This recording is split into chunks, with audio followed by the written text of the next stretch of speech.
Hey guys, welcome to another video, and in this one we're going to be talking about the 5 most affordable study abroad destinations. Now please understand, these are not the destinations of US, Canada, UK. These are not the topmost destinations in terms of your return on investment. These are just the peculiar destinations. If you happen to be a traveler, if you want to explore different parts of the world, if you want to study in a place that is completely different, if you don't want to go through the mainstream route and you don't want to go for countries like US, Canada, yahan pe to sab log ja rahe hain, everyone's going over there, you want something different, then this is it. And this is also, by the way, the most affordable way to study. You're going to countries which have a good education system. Yes, I'm sending you to countries which have a good education system over here, but at the same point of time, that comes at a very low cost. So we're going to discuss those countries. The one thing to keep in mind over here is that the language barrier will certainly be there, because by no means are these going to be English speaking countries. These are not English speaking countries. If you're here for English speaking countries, you probably should not watch this video ahead. However, if you are here for an adventure and you feel like that's what you want to go for, and you want to go for something different and still cheaper, and you want to go for a world-class education at the same point of time, well, then these countries will be the right fit for you. The first one over here is the land of Northern Lights and Vikings. If that is something that you're interested in, then you are probably interested in going to Norway.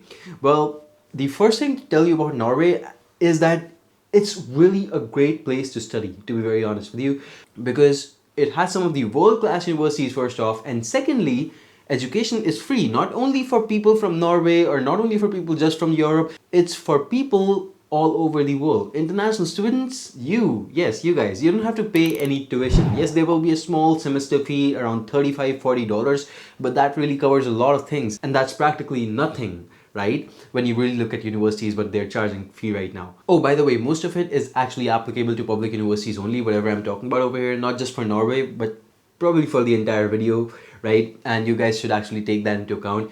The one thing to consider over here is that Norway, while it's a great option, it has massively high expenses. So your living expenses will be somewhere around $1,500 per month. What that means essentially is that you'll be paying around 1 lakh Indian rupees per month just to stay in Norway. Now this basically includes everything that you will be spending, and you can probably bring this down a little bit, but yes, that is the amount over here. The solution, again, part-time jobs, and the solution is going to be part-time jobs for all the countries that I'm going to talk about, so I'm not going to reiterate over the solution again and again. Just keep in mind that the solution is always part-time jobs. See, if you're in a country which has a higher cost of living, then you're in a country which will pay you also higher as compared to your own country. So keep that in mind and you'll be fine. The main thing to worry about, tuition expenses, nada, zero.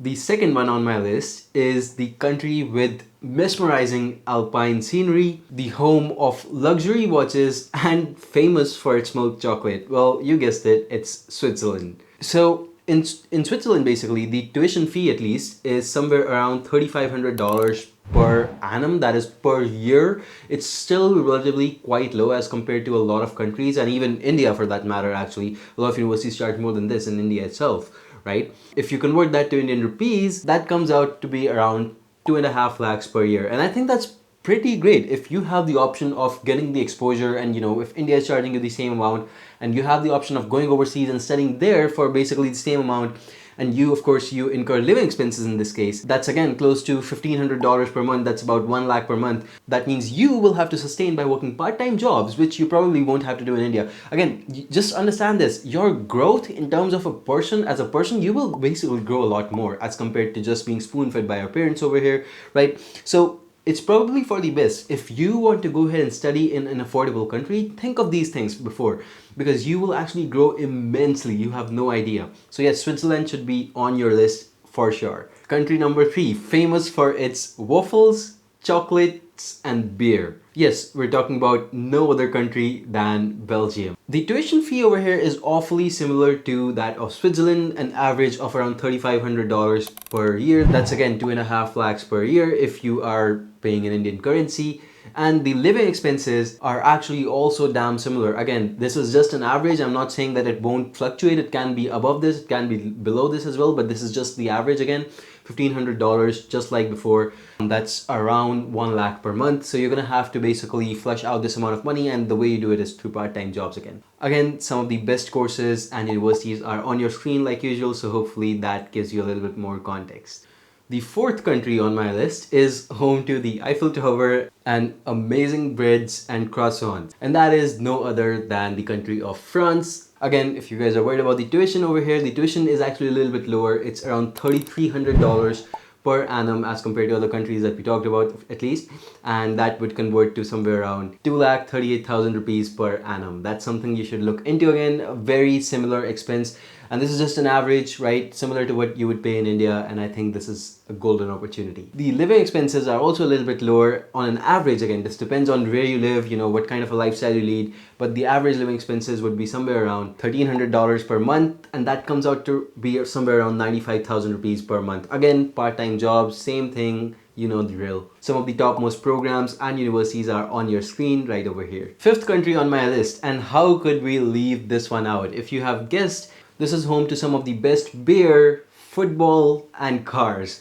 And yes, I'm talking about none other than Germany. So in most cases, you will actually see that you actually don't have to pay any tuition in Germany. This is basically, the education is basically free over there. You are paying $0 per annum, right? In some cases, you may have to pay, again, like I said, public universities, and you should be basically continuing education in the same field. Then this is zero for you in most cases, right? Undergraduates, anyway, it is always zero. So again, peculiar scenarios, you can go ahead, check that out, but mostly it will be close to zero itself. In terms of living expenses, you're spending somewhere around $1,200 per month. That means roughly around 90,000 rupees per month. The best programs and the best universities that Germany is famous for are on your screen right now, so you can decide if Germany is the right place for you.